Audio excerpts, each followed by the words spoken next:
Folks, Black Star Network is here. Hold no punches. I'm real revolutionary right now. Support this man, Black Media. He makes sure that our stories are told.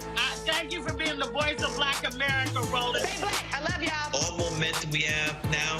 We have to keep this going. The video looks phenomenal. See, there's a difference between Black Star Network and Black-owned media and something like CNN. You can't be black-owned media and be scared. It's time to be smart. Bring your eyeballs home. You dig?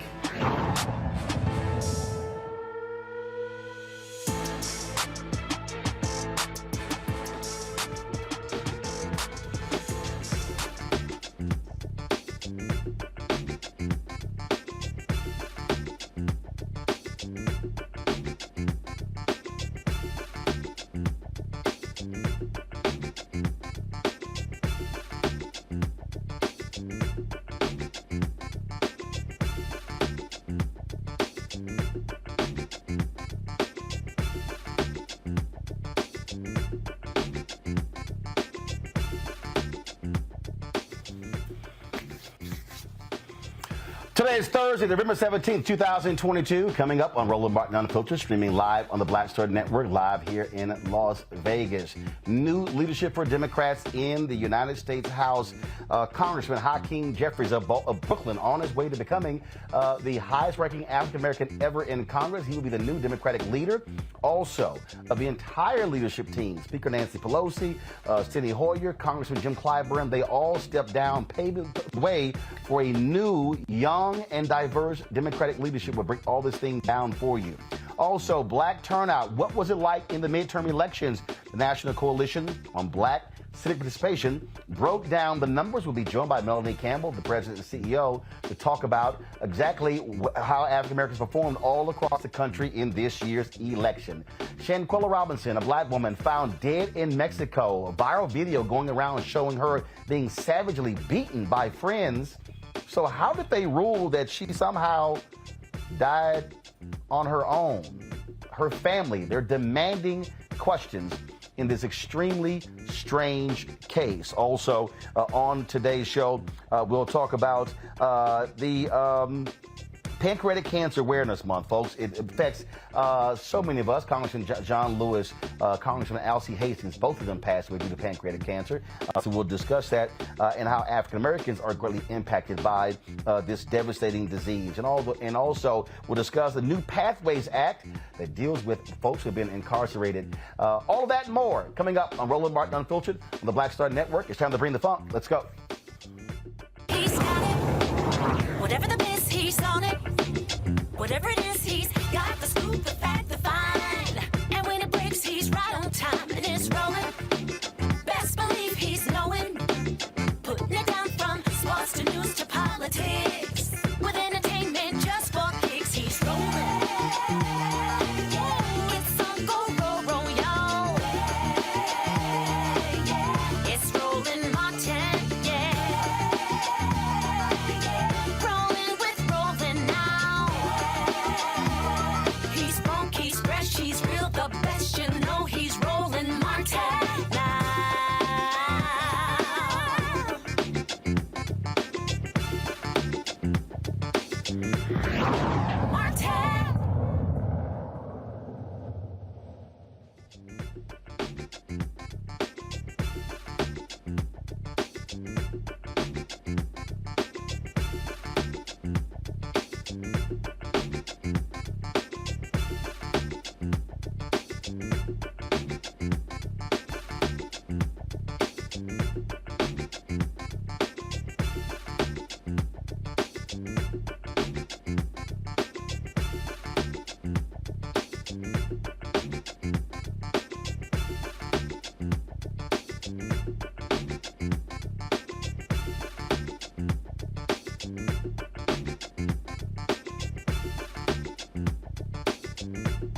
Folks, the midterm elections were, of course, good and bad. Republicans now control the United States House, but Democrats maintain control of the United States Senate.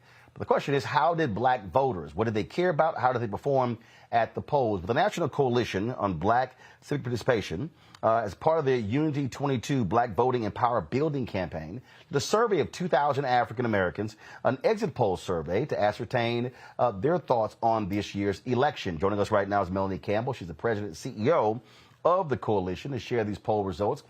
Melanie, glad to have you on the show. And so, what stands out the most in terms of what African Americans were talking about in this midterm? Okay.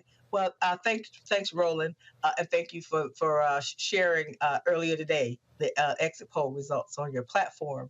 Top three issues. One, racism. What are the issues that are threatening you and your family, which is like that personal question, right?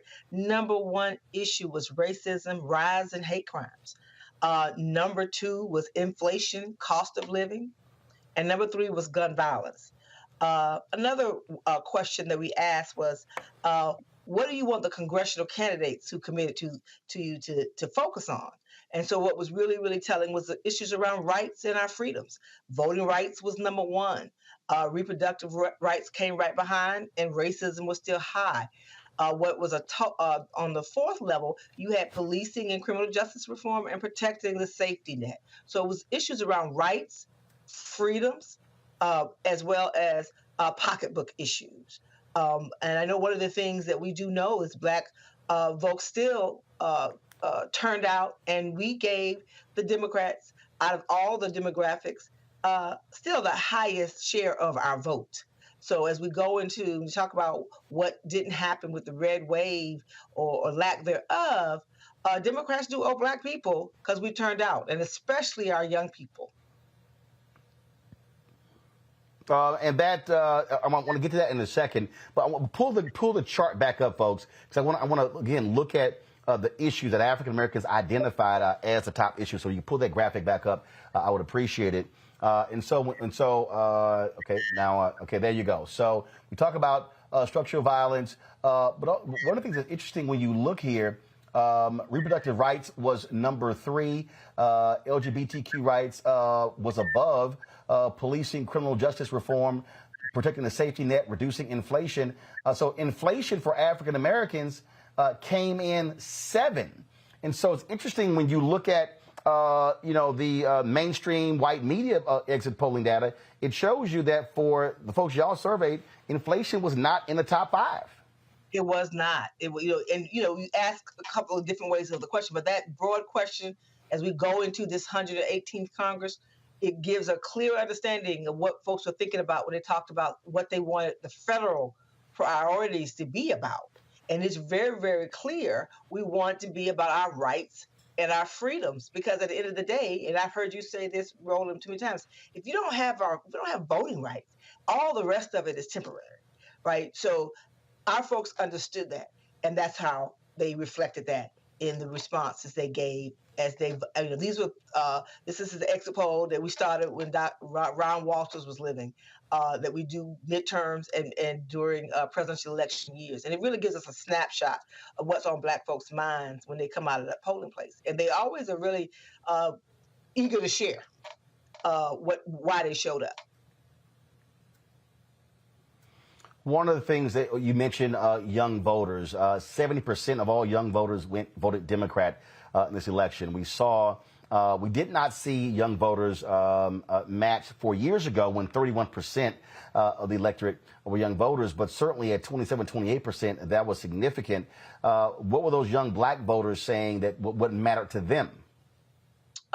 This poll was cross generations, and we had about, I want to say about 10%, 15%, somewhere in there. I apologize, I don't have that in front of me, that were younger voters. And when I say younger, I mean 18 to 24 and about 18 and then 25 to 29. And so the top lines are very much similar, Roland, when you even break it down by age. So the reality is that's what was on their minds, especially issues on reproductive rights, criminal justice and policing reform.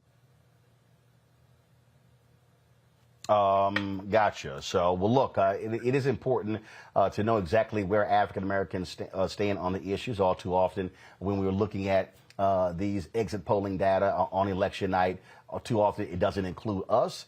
So it is important to hear what they have to say. The next step, obviously, is going to be getting what they want. And so, and I keep saying, the election is the end of one process, the beginning of another. Now it's still a matter of keeping folks mobilized and organized in order to drive our agenda, especially now when they split Congress. Democrats do not control the House and the Senate. And so we're going to have to, frankly, have some bipartisanship figuring out what issues that we want that can get through a Republican House and then go to a Democratic Senate, because if one party not controlling it, that changes things for us. And also what we need to make sure that we focus in on these next 2 years is what we get out of the executive branch. A lot of funding has been moved, and also to have an agenda and strategy of what we can do legislatively as well as through the executive branch. And thirdly, where you have a lot of shifts in power in states like Michigan and even in Pennsylvania, where you can also look at state policy changes as well. All right, Melanie Campbell, we appreciate it. Thank you so very much. Thank you. Thank you, Roland. All right, let's bring in my panel. Erica Savage, she's the founder of the Reframed Brain. Reese Colbert, founder of Black Women Views, and also Dr. Greg Carr, Department of Afro-American Studies at Howard University, also host of the Black Table right here on the Black Star Network. Glad to have all three of you here. Reese, when we look at that data there, what black folks care about, it is important to have this exit polling data because too often our views are left out on election night in so many different ways because mainstream media really is focusing on white voters and not what we care about.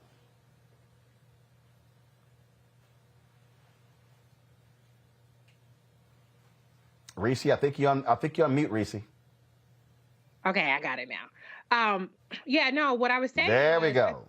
I think that mainstream media thinks of voting rights as like a fleeting story that most people don't really care about. But our citizenship is something that is constantly under attack by the Republicans in particular.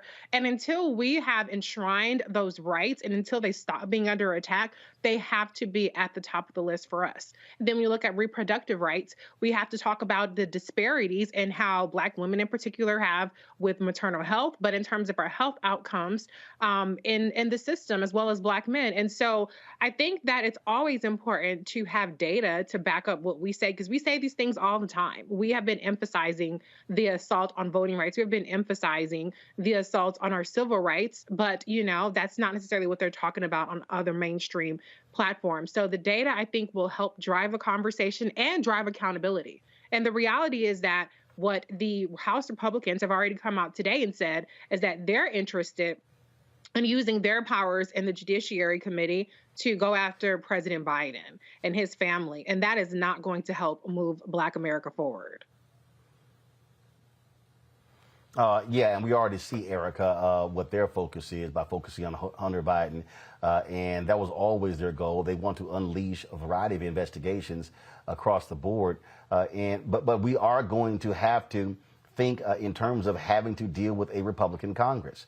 And so if we're talking about a Black agenda, we're going to have to figure out what issues, what policies that we care about that can get through a Republican-controlled House, because Democrats control the Senate, but you got to have both houses, anything to get passed. Otherwise, the only way to get anything is, frankly, through executive order from President Joe Biden.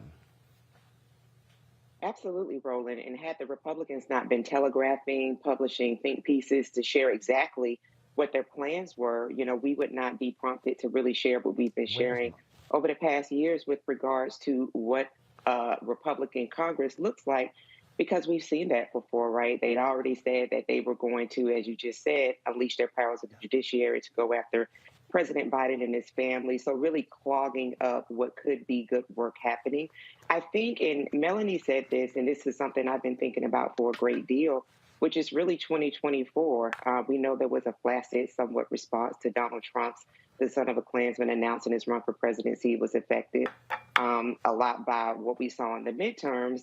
But However, Ron DeSantis, we already saw that he was a rising part of that brood. So, at one time we see the tables are kind of like moving away, but they're using that energy to fully galvanize their Scorch of the Earth campaign. So I think that between now and 2024, groups like Black Voters Matters, those working party groups that really are concentrated on engaging and educating the voters every day of the week, that there needs to be more resources going in towards that.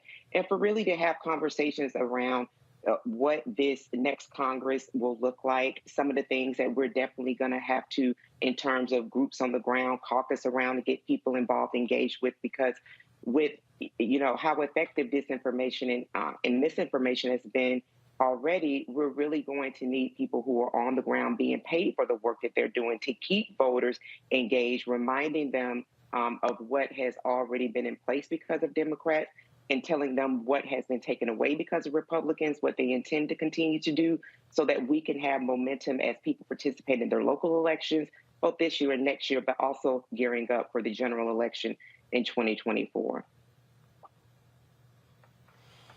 And Greg, look, when you look at those issues that African Americans talked about, I doubt very seriously you're going to see anything similar if you talk to white voters and you see what Black people put at the top of that list.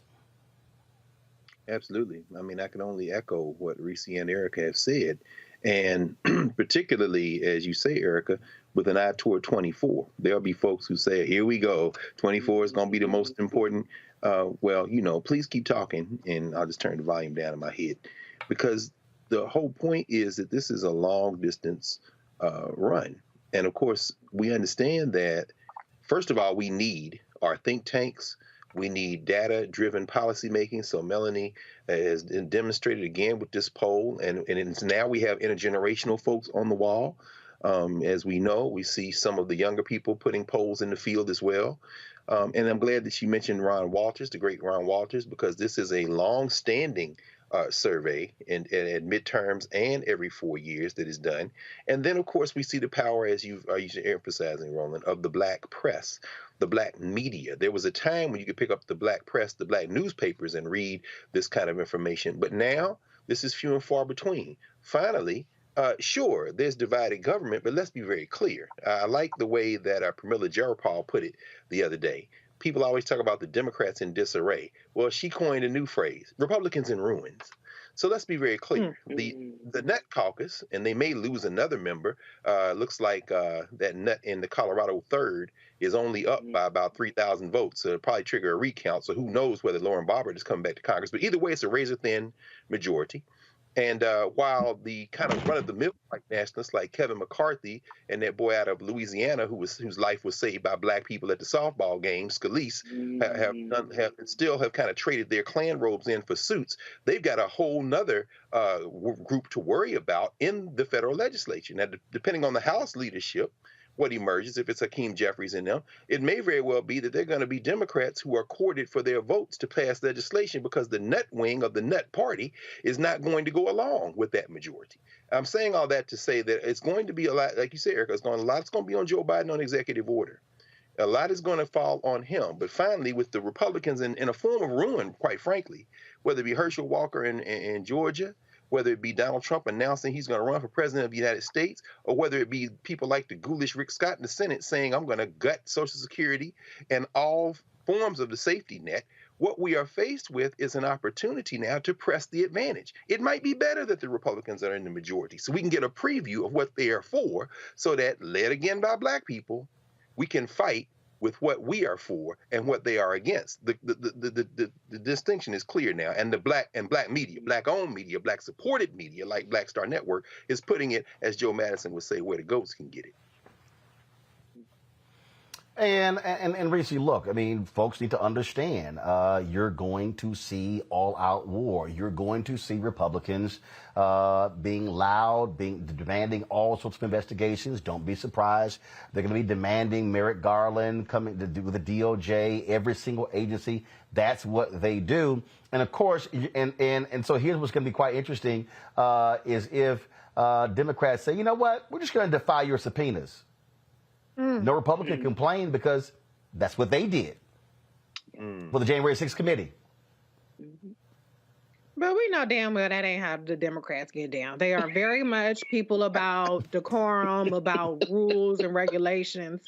And the Republicans are all about power, and they don't give a damn who they have to steamroll over, okay? So that's never going to happen. However, what I do think needs to happen is that Democrats do not need to treat the Republicans like a legitimate governing party when they have already laid out their agenda of obstruction, misdirection, deflecting, and chaos. That's all that they're about. And so the challenge is going to be, how do you keep the government functioning, which is not their goal. Their goal is to deconstruct it and allow to hold on to some of the gains that have been made under the first 2 years of a Biden-Harris administration and Democratic majority Congress. Because we know that voters, much of them, many of them, are very lazy. They don't connect the dots. And they will start to see things are going to potentially have a turnaround in the economy. And the Democrats always seem to get the blame, and then they get to clean up the mess that Republicans make. So the challenge is going to be more so keeping the spotlight on the Republicans and their chaos and making sure the American people know that they have no solutions to make things better for their everyday lives. If they can do that, then maybe we can get some sanity back in 2024 with the Democrats back in charge. Absolutely, absolutely. Got to go to a break. We come back. We're going to talk about the changing of the guard in the U.S. House.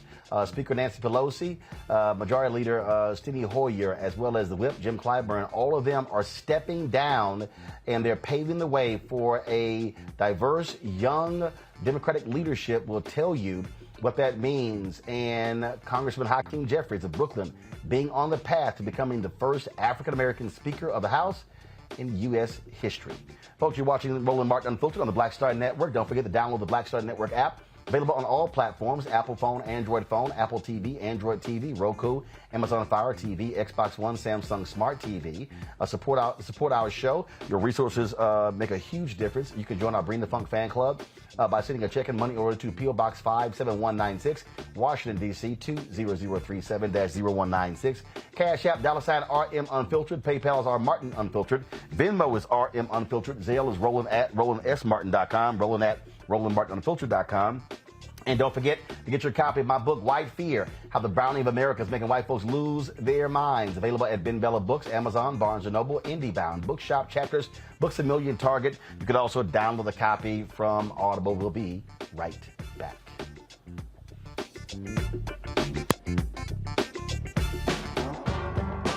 Don't wait till November 8th. We can vote today, y'all. Early vote started this week. We're on Savannah State University's campus. We will be dorm storming today, giving out treats for everyone. We hope to see everyone at the polls when it comes to November. If you believe we got power, let them know. Make some noise. Put a fist up. I need to see a fist in the air because we got power. Come on, you put it up. Come get your shirt. We're out here in the streets of Savannah, Georgia. James, do not forget to go vote. I got you. If we vote the right people in, we can make a change. We can get these resources in our community.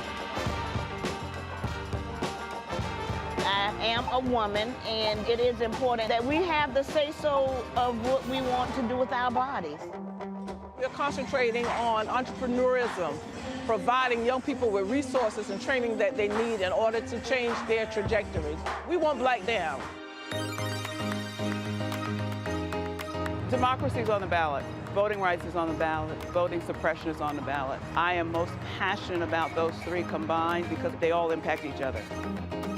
Savannah is my home. I care about my community, and I care about representation in my community.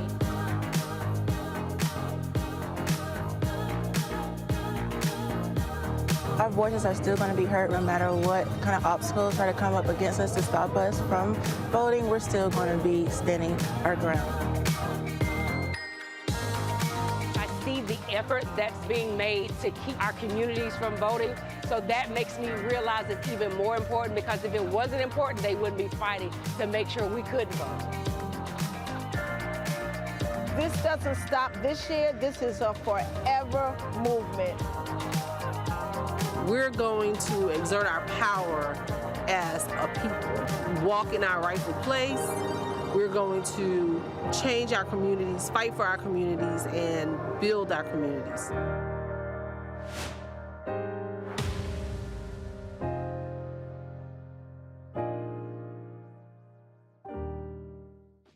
Hey, I'm Antonique Smith. Hey, I'm Arnaz J. Hi, this is Cheryl Lee Ralph, and you are watching Roland Martin, Unfiltered.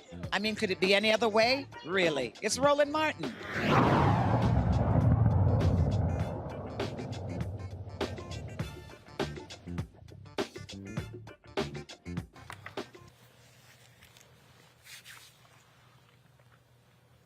A changing of the guard today in Congress. House Speaker Nancy Pelosi announced that she will not be running for a Democratic minority leader. This is what she had to say as she was applauded by her House colleagues for her long-term leadership, more than 2 decades, as the first female Speaker of the House in American history. Scripture teaches us that for everything there is a season, a time for every purpose under heaven. My friends, no matter what title you all, my colleagues, have bestowed upon me, Speaker, Leader, Whip, there is no greater official honor for me than to stand on this floor and to speak for the people of San Francisco. This I will continue to do as a member of the House, speaking for the people of San Francisco, serving the great state of California, and defending our Constitution. And with great confidence in our caucus, I will not seek re-election to Democratic leadership in the next Congress. For me, the hour's come for a new generation to lead the Democratic caucus that I so deeply respect. And I'm grateful that so many are ready and willing to shoulder this awesome responsibility. Folks, this is huge, huge news. Not only did she step down, Steny Hoyer of Maryland announced that he was not going to also run, as well as Congressman Jim Clyburn. All three of them, if you combine their ages, is more than 250 years. And so they understood the importance of having the next generation. And so Speaker Pelosi, by stepping down, says that all three are going to remain in Congress to assist the new leadership. And it is indeed very diverse, led by the 5th ranking member who leads the House Democratic Caucus, is Congressman Hakeem Jeffries. He is going to be in position to be the next Democratic leader, and if they regain control of the U.S. House, the first African-American Speaker of the House. Joining us right now is Congresswoman Brenda Lawrence from Michigan. She is at the airport, and so glad to have you on the show, Congresswoman. This is a huge day. You're also leaving Congress, but I must say, this transition, how this was done, I think, is quite impressive by these three. Understanding they've served quite some time, understanding all three of them up there in age, and then to step aside and create the pathway for the next generation of leadership is quite impressive. It is, and thank you for having me, Roland. Today was an amazing day. You know, when the speaker made the comment, there's a time and season for every purpose under the sun. I came to that realization in my own personal career of 30 years of elected office. Now, I want everyone to know Nancy Pelosi is the GOAT. She is the greatest of all time when it comes to herding policy, fundraising, dealing with the house of cats when it comes to the Democratic caucus, building consensus, sitting at the table with presidents and international leaders. She is one of the most strategic minds, and I have seen her under pressure and been really frustrated and angry with members and other individuals, but when it came time to do the work, she always showed up. I can tell you how proud I am to have had my tenure in Congress be under her leadership. And when it comes to Hakeem Jeffries, you're talking about passing the baton. A, I can call people young. He is ripe age where he can put in some tenure in Congress. He has strategically placed himself and done the right things. He's been all over this country campaigning for members, fundraising. He has been at the table of leadership for over the last 10 years. He is amazing. He's a amazing orator. He has the personality and the ability, like Nancy, to manage your emotions and keep your eyes zero focus on the the the prize. I'm excited about him having this opportunity, and I feel strongly he's the one to pass the baton to. The thing, I think that when we look at what's going on here, and obviously Democrats, it's a lot different when you're in the minority versus being in the majority. But people had been saying for quite some time that it was time for new leadership, to have the top 3 Democrats in the House, all of them over 80 or very close to 80 years of age. As I said, all 3 combined, you're talking about almost 250 years. And they have been diligent servants, but you do have to have the next generation leaders. It's a little hard, Congressman Jeffries. Look, he's 54, and a lot of people don't understand Congress, that when you talk about leadership, you're talking about folks who typically are going to be. I mean, first of all, you're lucky to have leaders who are in their mid 60s in Congress, because it's based upon seniority. Yes. And so think about another thing that's happening here. None of the 3 are saying they're leaving Congress, so they will be there to advise and support. So can you imagine being Hakeem Jeffrey with all of his own skills and relationships to be able to lean over, tap someone on the shoulder who has been doing this for decades, for Congressman Conyers, I'm sorry, Clyburn. I'm from Michigan. That was a slip. To have Congressman Clyburn with all of his history. I mean, I served in Black Caucus with John Lewis, John Conyers, with Rangel, with Clyburn. These amazing historians who have not only read, they know and met people and have lived through the history of so much of this country. And to have that base of experience there who will continue to stand with you that's just a gift.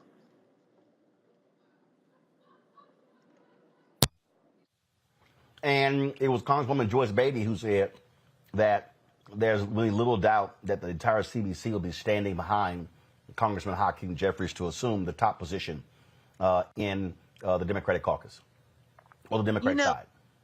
We've been planning for a long time because, Nancy Pelosi had made that promise that she was going to run for another 2 terms, and she was, not going to run again. So obviously, we in the Black Caucus and in other caucuses in Congress, they've been putting out their, what's the plan? What are we going to do?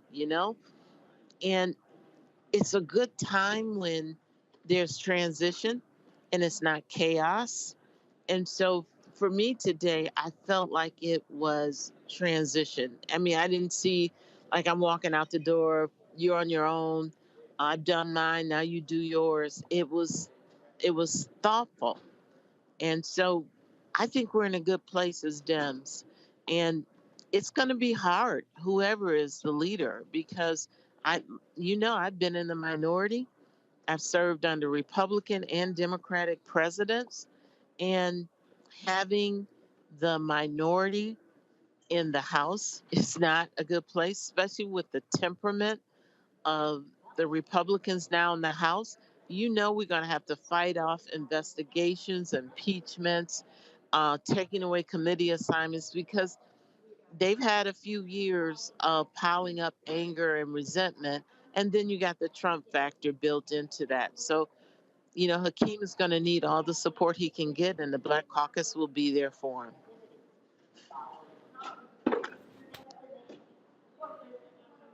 Appreciate it. Thank you so very much. And of course, you also have just a couple more months in your term retiring from Congress, and we thank you for your leadership and the folks there in Michigan. Appreciate it as well. And I know you talk to people all the time. If I could just give you this, because I'm a firm believer of recognizing those who helped us through this cycle. You know, Michigan went all the way blue. It's just amazing. You have always showed up for us. You keep the line of knowledge going where people can be educated, hopefully motivated, and your commitment to this democracy, because we can't do it alone as elected officials.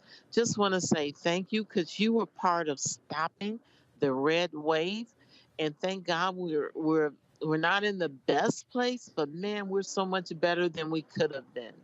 And so I just want to say thank you to you. You are a warrior, and history, whether they say it now or say it later, will show when Black America needed someone, you show up. So thank you. Congresswoman, I appreciate it. Thank you so very much for that. Appreciate it. Thanks a lot. Okay. Be blessed and happy holidays. All right, likewise. Safe travels. Folks, Congressman Hakeem Jeffries is, like I said, he's from Brooklyn. He is often known to drop references to Biggie Smalls in a lot of his speeches. And he has not been shy in going after Republicans. We pulled together a few clips of some of his greatest hits. And trust me, he had no issue hitting Republicans. And if Justice Thomas really wants to deal with bullying in America, or this problem of people supposedly unwilling to accept outcomes that they don't like, I've got some advice for Justice Thomas. Start in your own home. Have a conversation with Jeannie Thomas. She refused to accept the legitimacy of the 2020 presidential election. Why? Because she didn't like the outcome. And so instead, she tried to steal the election, overthrow the United States government, and install a tyrant. That's bullying. That's being unwilling to accept an outcome because you don't like the results, because the former twice impeached so-called president of the United States of America lost legitimately to Joe Biden. How did she respond? Instead, she said the Bidens should face a military tribunal in Guantanamo Bay on trumped-up charges of sedition. You've got to be kidding me. And lastly, let me ask this question of Brother Thomas. Why are you such a hater? Hate on civil rights, hate on women's rights, hate on reproductive rights, hate on voting rights, hate on marital rights, hate on equal protection under the law, hate on liberty and justice for all, hate on free and fair elections. Why are you such a hater? And you think you can get away with it, escape public scrutiny? Because you think that shamelessness is your superpower? Mr. Chairman, a point of order. Here's a news flash straight from the House Judiciary Committee. Point of order. Truth pressed to the ground will rise again, and truth will be your kryptonite. How the heck did you become the head of the Department of Justice? So hopefully you can help me work through this confusion. All right, well, Congressman, Mr. Whitaker, that was a statement, not a question. Okay. I assume you know the difference.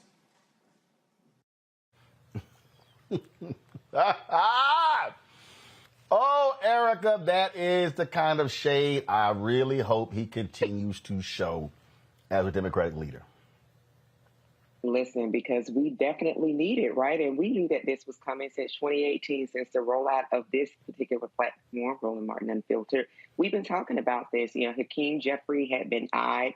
He'd been doing all the things, and I know Dr. Carr is going to go into greater detail around Hakeem Jeffries in his trajectory into being the first Black Speaker of the House.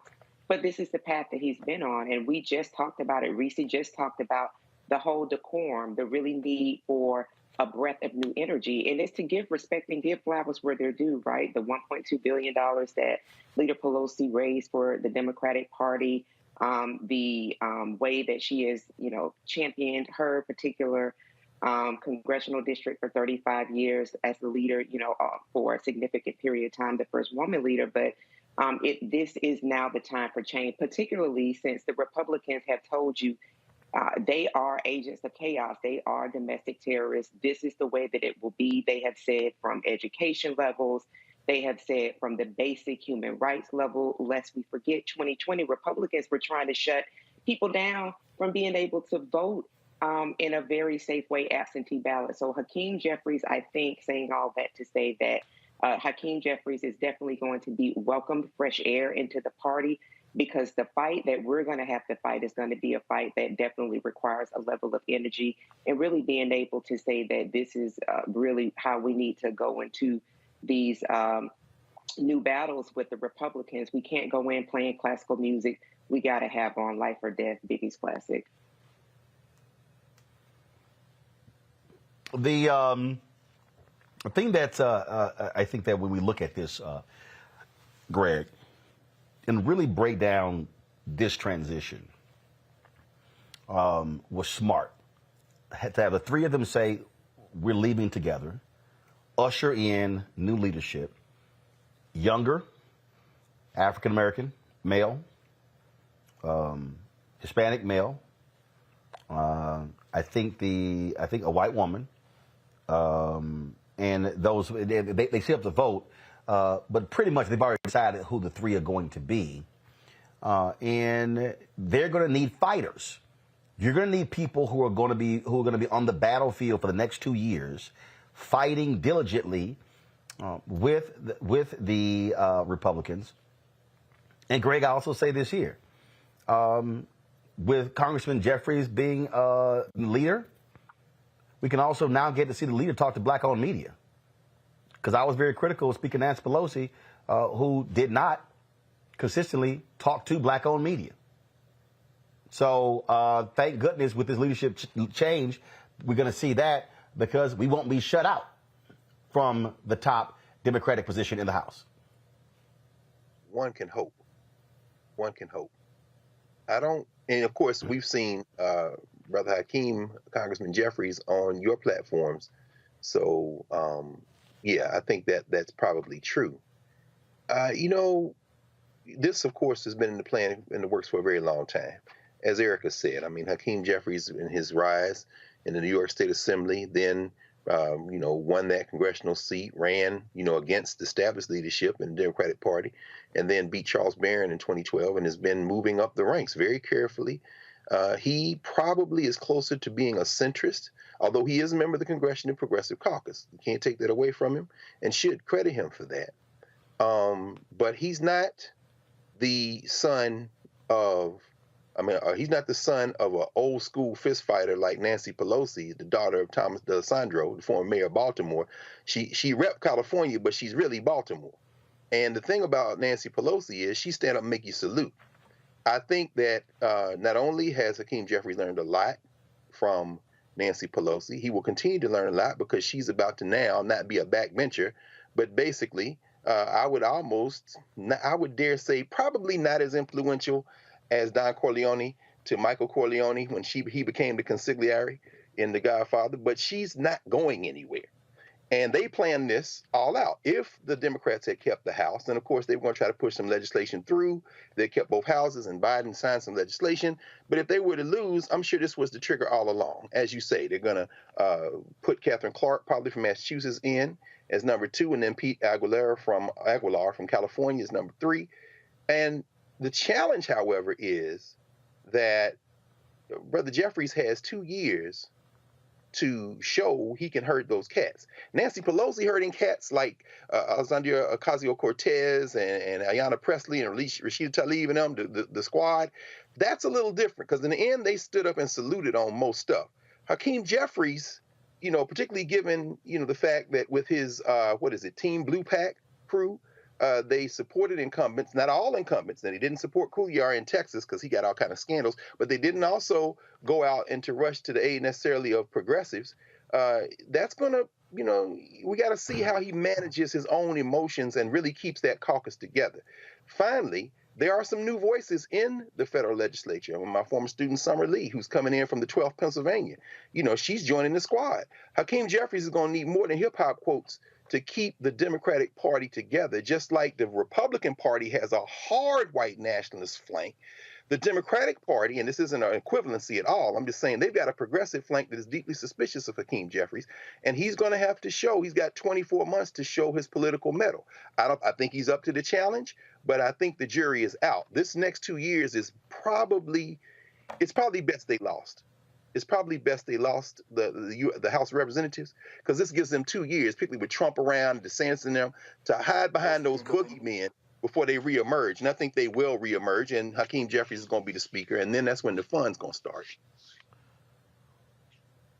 I think it's a trip, Reese, when you look at folks like Yank Uger of the Young Turks, who's just going off, going crazy.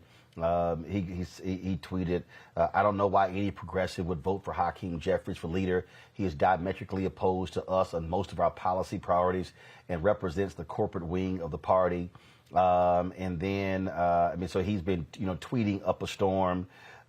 He said, let's be honest, progressive leadership in Congress has been a disaster. We've gotten almost none of our priorities passed. We have not used any of our power or leverage. They went with the trust leadership strategy, which was both naive and craven. It led to 0 results.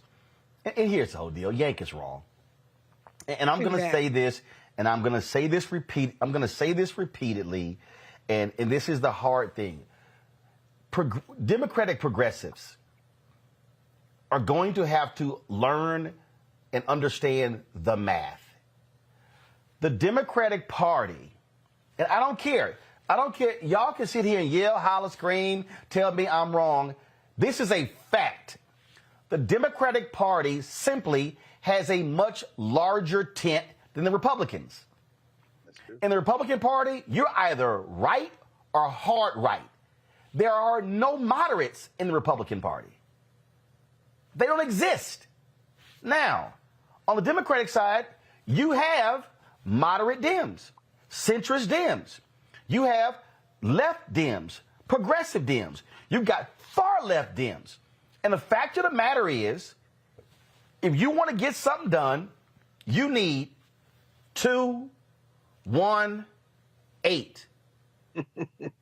218. It's called math. Okay? The progressives simply don't have the math. Neither do the centrists. So there's a notion that, right. And the centrists don't have the math. Nobody has the math. Right. Exactly. Nobody has the math. Right. So when you don't have the math, what do you have to do? Exactly. You got to negotiate. You got to compromise. And you do. It's just a fact. And so I'll say this, Yank Uger. It's also an insult to black people. With the attacks on Congressman Jeffries, because I know a lot of black folks got mad respect for Congressman Jeffries and what he's been able to do. And anybody knows you ain't black and you climb up the leadership ladder of any political party just because. Reese, go ahead. First of all, Chank is full of shit. He need to comment. He need to comment on bestiality and other shit, because he is not a real progressive. And as I've said many times, there is a white supremacy problem on the progressive side. This is the same motherfucker that was just last week talking about he supports Rick Caruso over Karen Bass. So he doesn't like black progressives. And be clear, black politicians are far more progressive than half of these white politicians that you never hear them say boo about. Okay?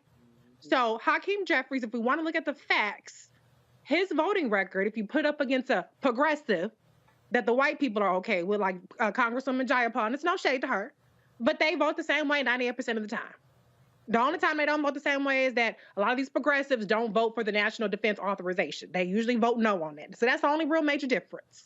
So it's not about policy. If you want to talk about what progressives have gotten accomplished, let's talk about what black people have gotten out of the Congress. Not out of the Senate, because it's being blocked, but out of the House. We got anti-lynching legislation. We got voting rights legislation. We got a number of things. The list can go on and on and on. I ain't got all that much time. So we got what we need in terms of what pushes us forward. We just had the exit polling on what Black people are prioritizing.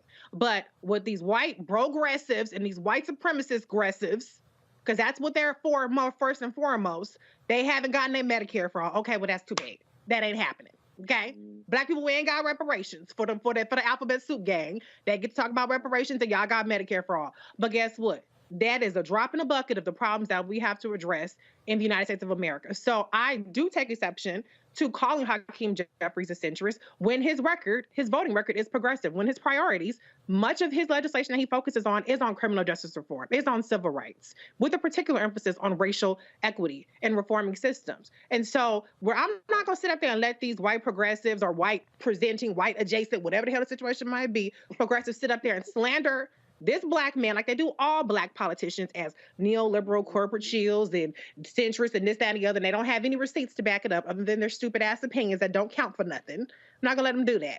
Okay. So Hakeem Jeffries, he's worked his way up there. And I believe that he will stay true to what brought him there, and that boogie down Bronx, BK, New York, tough rumble tumbleness. I think he's going to deliver. But as Dr. Carr says, he does have a challenge. He has a challenge because you do have a faction of the party that adheres to the Twitter progressive gangs that make a lot of money fundraising, disproportionately fundraising for what they actually need to win their races.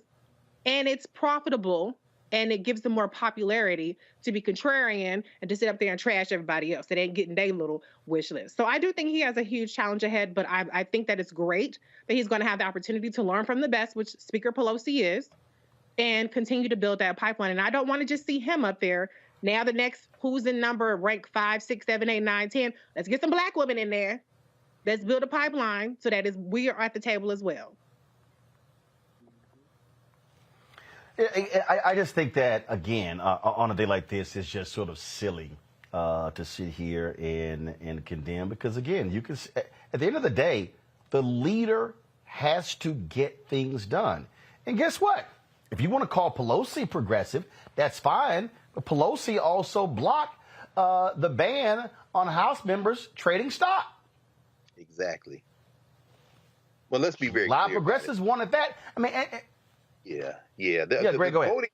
No, I was going to say the voting record is progressive for sure. Hakeem Jeffries has pretty much been in lockstep. On foreign policy, there will never be an agreement. I mean, in foreign policy, the Democrats and Republicans are virtually indistinguishable. You talked last week, Roland, about the millions that AIPAC dumped in that primary to try to stop Summer Lee. But at the very end, Hakeem Jeffries, like Obama and everybody else, came in and campaigned for her. He's a pragmatist. So not on his policy record, but on his politics. His politics are very much, and that Team Blue Pack that he has accepts corporate money. They're never going to block corporate money. That's why Uyghur and the Young Turks and them call them corporate Dems. I agree. That we shouldn't even be listening to nothing they say. They just flamethrowers. But I also think that some of these progressives, they're not lockstep in just social media. When you start looking at the policy that they have worked their way up and done, I think, as you say, Roland, the challenge that Hakeem Jeffries is going to have, Congressman Jeffries is going to have, is keeping that caucus together. And for all of the rhetoric and all the arguing the Democrats do, Nancy Pelosi was a thug. And at the end of the day, she could get them all to stand up and salute. Hakeem Jeffries has thug tendencies, but he is 5 years old compared to the million-year-old Nancy Pelosi, which is why they stepped down together, because they ain't going nowhere. Understand that it's only late breaking news for the news media. They've been plotting this all along. If they lost, this was going to be the move. The question we have now is whether Hakeem Jeffries can thread that needle, because what we haven't discussed, and I'm not going to bring it up here except by innuendo, is the fact that when these white folks decide they want to come for Hakeem Jeffries, and he has spent his entire political career trying to guard against that by doing what he needed to do what he's done, they're going to attack him from a place that most people are not looking for where they come, and that most people are not looking for. And I hope and pray that not only he withstands that, but he can transcend it. But quite frankly, we just got to see. Nobody knows. This is the first time he's going to be in this position, and he's got 24 months to figure it out. But that's for everybody. I mean, it's going to be hard for anybody to step into Pelosi's shoes. And so I think he does have an advantage of a 2-year like training with the training wheels on and with the tricycle instead of the bicycle. He ain't get it on the Harley yet. He still got some training wheels. So I don't think that that's a unique to Hakeem Jeffries issue that he's facing. You're right. You're absolutely right, Reese. It would have been anybody. You're absolutely right. Yeah. But I do believe that what is important here, what is important right here, is going to be they need fighters. The Republicans for the next 2 years are going to be engaged in culture wars. They're going to be engaged in investigations, and you're going to need people who are ready to do battle. And I believe that Congressman Hakeem Jeffries absolutely is one of those people. All right, folks, got to go to a break. We come back more on Roland Martin Unfiltered, including Black and Missing. In this strange case out of Mexico, a black woman from Charlotte goes to Mexico with friends, goes to Cabo. Video is posted of her being savagely beaten. She ends up with all sorts of injuries, broken spine. She's dead. Her friends come back to the United States. Authorities say she just died. How? Her family is demanding answers. We'll discuss that as well. You're watching Roland Martin Unfiltered on the Black Star Network, folks. Don't forget, if you want to support us, first of all, if you're watching on YouTube, hit the like button. Same thing, Facebook, Twitch, Instagram. Hit the like button, hit the share button. Let folks know we're here. Trust me, when we are able to hit 1,000, 1,500, or 2,000 likes on YouTube, that helps us tremendously with their algorithm, which increases our revenue as well. And so please, we want to hit that. With those numbers when we come back, I would love for us to be at, again, 1,000 plus likes with nearly 4,000 folks watching right now. So y'all, it's hard, it's free. So just hit the doggone button. Right now, we're at 1,100, so let's take that thing up, y'all. Let's hit 2,000 today, please. Let's do that. So hit the like button. Download the Black Star Network app, Apple phone, Android phone, Apple TV, Android TV, Roku, Amazon Fire TV, Xbox One, Samsung Smart TV. And you can also, of course, join our Bring the Funk fan club as well. Check in money orders to P.O. Box 57196, Washington, D.C. 20037-0196. Cash App, $RM Unfiltered. PayPal, R Martin Unfiltered. Venmo is RM Unfiltered. Zelle is Roland at RolandSMartin.com. Roland at RolandMartin.com. We'll be right back. I am on screen, and I am representing what a black man is to the entire world that's going to see this. And this might be the only black man, a representation of a black man that they see. Right. So I am responsible. Right. For how they see black men. And it's my responsibility to, if I am not playing an upstanding, honorable, someone with a strong principle and moral core, to make sure that this character is so specific. Right. That it is him, not black men. And I wish that more actors would realize how important their position is as an actor of color, playing people of color on screen.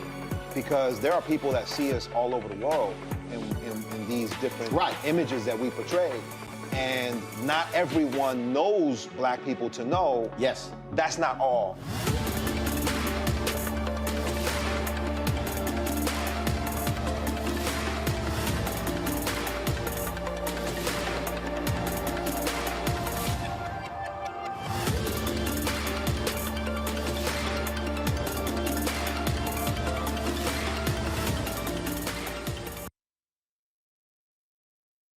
On the next A Balanced Life with me, Dr. Jackie, we meet Ricky Fairley. She was given a death sentence by her doctor 11 years ago. But for Ricky, giving up was not an option. She declared war on her disease, turned her entire life upside down, and won the battle. I know that God left me here to do this work. And when you talk about faith, faith is what got me through. I mean, I had to relinquish my faith and give my life to God and say, okay, God, what have you got for me? And He gave me my purpose, and that's why I'm here. Her amazing story of strength, balance, and survival here on A Balanced Life with Dr. Jackie on Black Star Network. When you talk about blackness, and what happens in Black culture.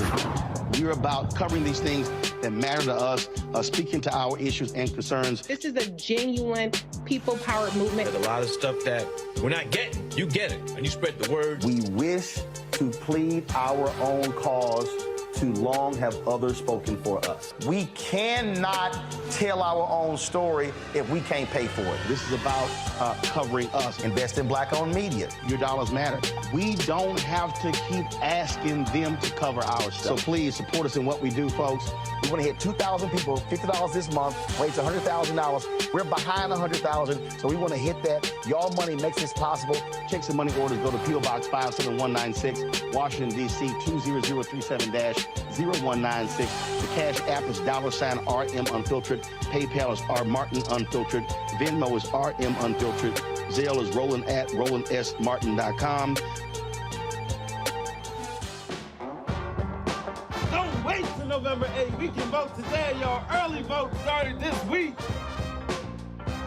We're on Savannah State University's campus. We'll be dorm storming today, giving out treats for everyone. We hope to see everyone at the polls when it comes to November. If you believe we got power, let them know. Make some noise. Put a fist up. I need to see a fist in the air because we got power. Come on, you put it up. Come get your shirt. We're out here in the streets of Savannah, Georgia. James, do not forget to go vote. I got you. If we vote the right people in, we can make a change. We can get these resources in our community. I am a woman, and it is important that we have the say-so of what we want to do with our bodies. We're concentrating on entrepreneurism, providing young people with resources and training that they need in order to change their trajectories. We want Black down. Democracy is on the ballot. Voting rights is on the ballot. Voting suppression is on the ballot. I am most passionate about those three combined because they all impact each other. Savannah is my home. I care about my community, and I care about representation in my community.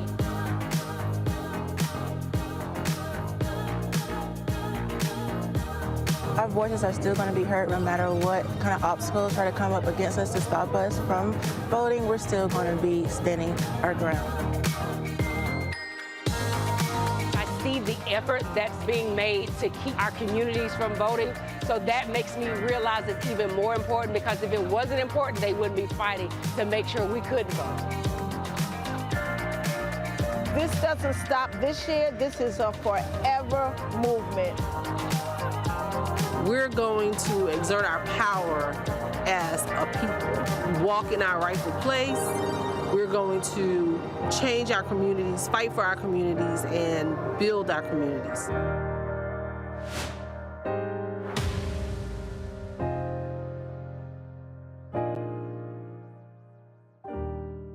Hatred on the streets, a horrific scene, a white nationalist rally that descended into deadly violence.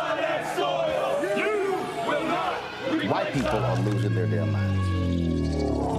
As an angry pro-Trump mob storms the U.S. Capitol, we've seen shooting. We're about to see the rise of what I call white minority resistance. We have seen white folks in this country who simply cannot tolerate Black folks voting. I think what we're seeing is the inevitable result of violent denial. This is part of American history. Every time that people of color have made progress, whether real or symbolic, there has been what Carol Anderson at Emory University calls white rage as a backlash. This is the rise of the Proud Boys and the Boogaloo Boys. America, there's going to be more of this. Here's all the Proud Boys, guys. This country is getting increasingly racist in its behaviors and its attitudes because of the fear of white people. The fear that they're taking our jobs, they're taking our resources, they're taking our women. This is white fear.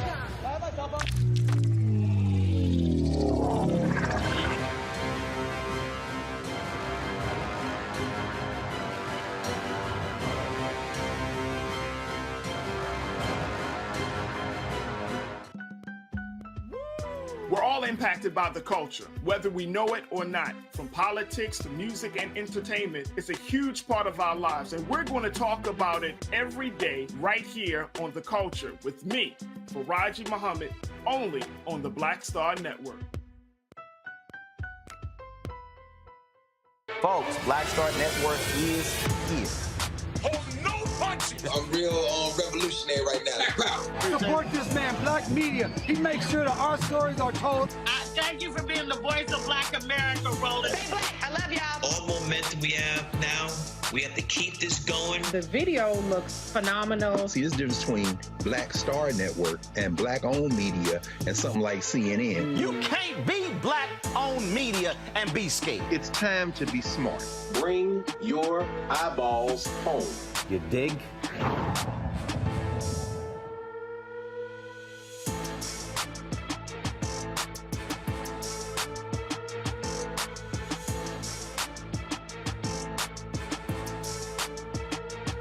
Hi, I'm Vivian Green. Hi, I'm Wendell Pierce, actor and author of The Wind in the Reeds. Hey, yo, Peace World, what's going on? It's the Love King of R&B, Raheem Devon, and you're watching Roland Martin, Unfiltered.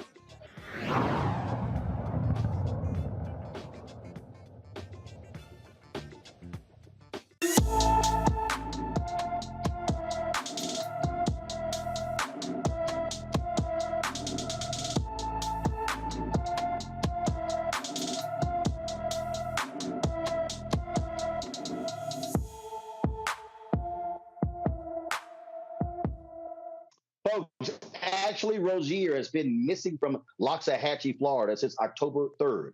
The 17-year-old is 5 feet 8 inches tall, weighs 120 pounds, with black hair and brown hair. Anyone with information about Ashley Rozier should call the Palm Beach County, Florida Sheriff's Office at 561-688-3400, 561-688-3400.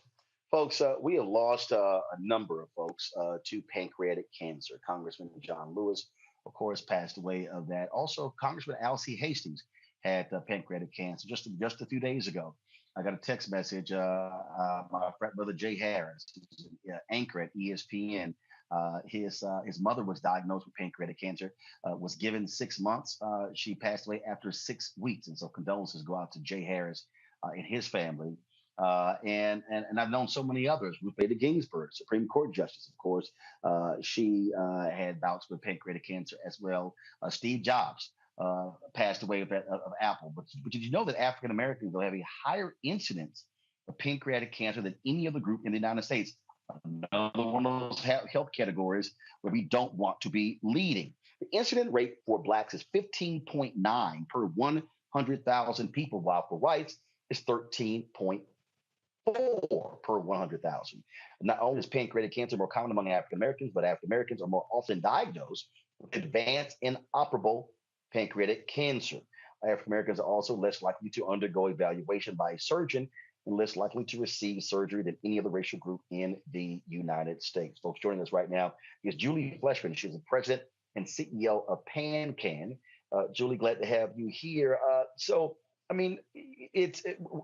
Whenever these things happen, and we read these stats, Julie, it just for so often, I don't care. Pancreatic cancer, breast cancer, prostate cancer, diabetes, we go on and on and on, how African Americans are unfortunately leading in so many of these areas, and it's leading to our folks dying earlier. Absolutely. And that's right. We really want to get the word out about the symptoms and the risk factors for pancreatic cancer. So in particular, the Black American community knows about the disease and is aware that they're at risk and understands what the symptoms are so that when they're experiencing any of those things, they can go in and talk to their doctor about it. And so, what does the medical folks do? What are they doing? Because when you start looking at less likely to have the kind of surgery, less likely to be diagnosed, that's a problem with the doctors. Yes, absolutely. And pancreatic cancer is a challenging disease. It is the third leading cause of cancer death in the United States. The 5-year survival rate is just 11%. And so it's a difficult disease anyways. And then you layer on top of it some of these other issues that you're raising.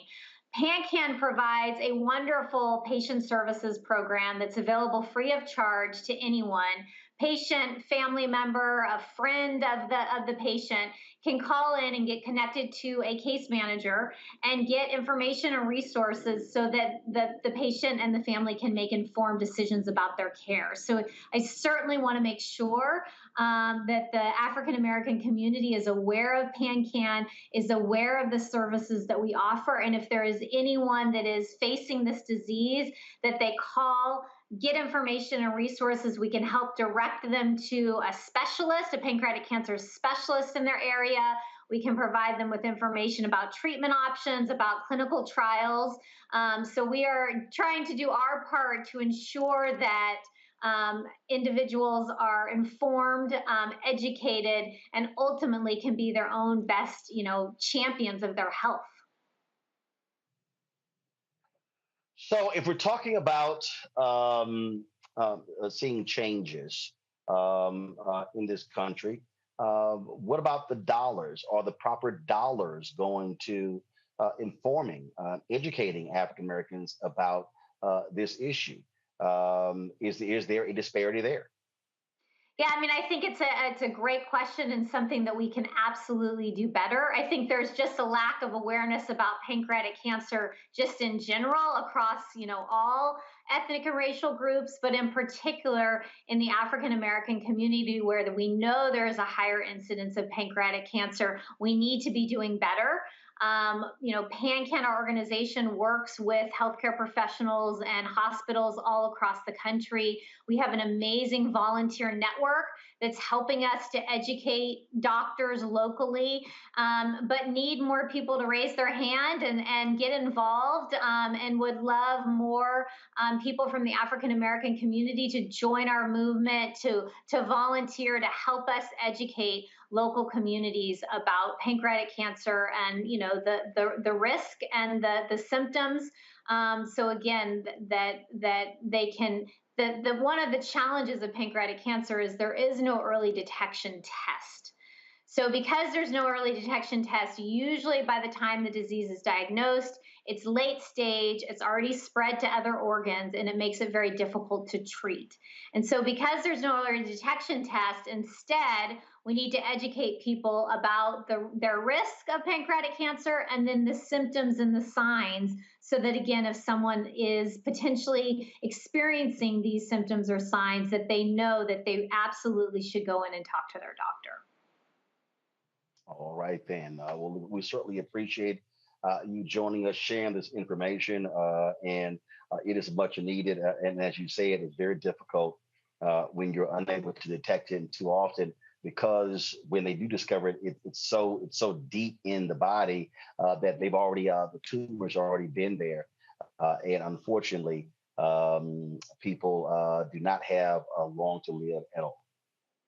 Yep, that's absolutely right. And again, looking for leaders in the African American community who can join with us to help educate the public.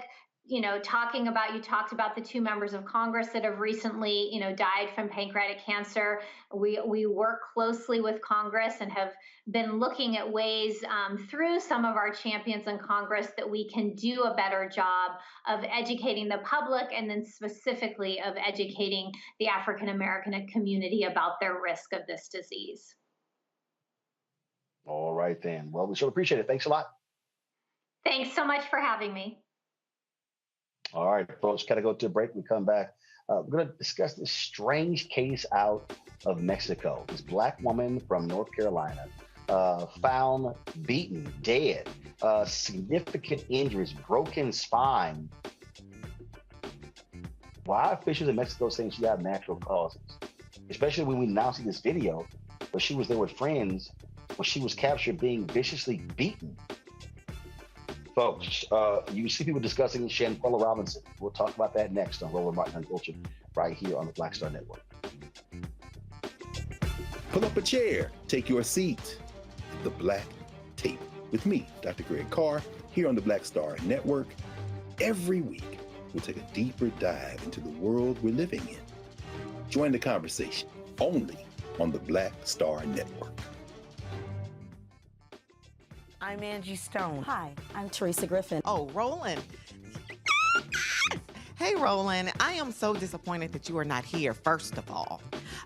Where's our dance? It's like we get a dance in every time I see you. And so now you're not here for me to dance with, sir. You and your ascot. I need it. I need that in my life right now. Okay, I love you, Roland. What's up? I'm Lance Gross, and you're watching Roland Martin Unfiltered.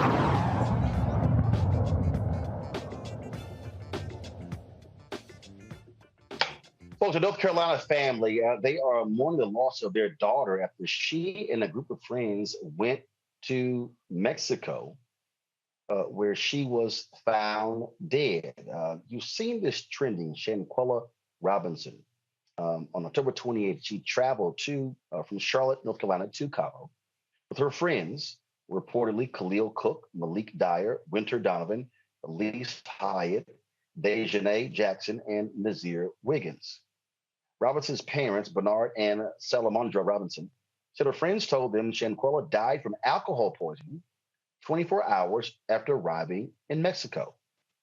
However, the Robinsons received an autopsy report on Thursday saying that Shanquella's neck was broken and her spinal cord was cracked.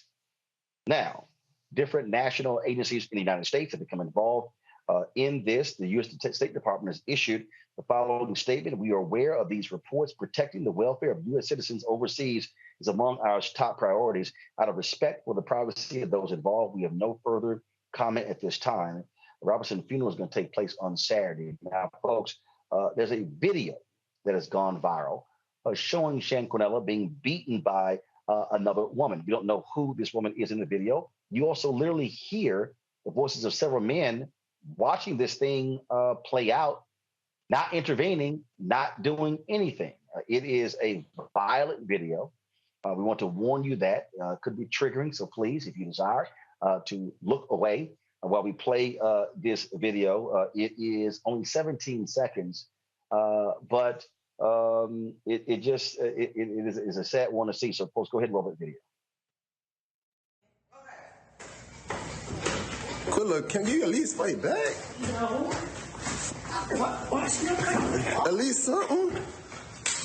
At least fight back, something. Get up, bro, get up.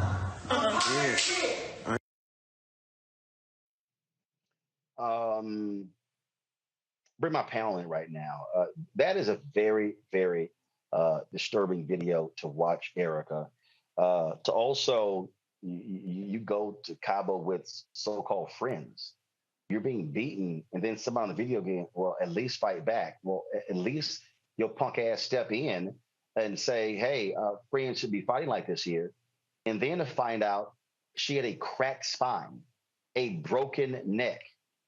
I'm sorry, unless she was drinking and fell off of a balcony on a car below, I'm sorry, there's got to be some kind of explanation. And for these so-called friends, she's dead, booked their flights, return home, like no biggie. Come on. Wow. Yeah, I was not able to watch that, and definitely want to send condolences to the family of Shanquella Robinson.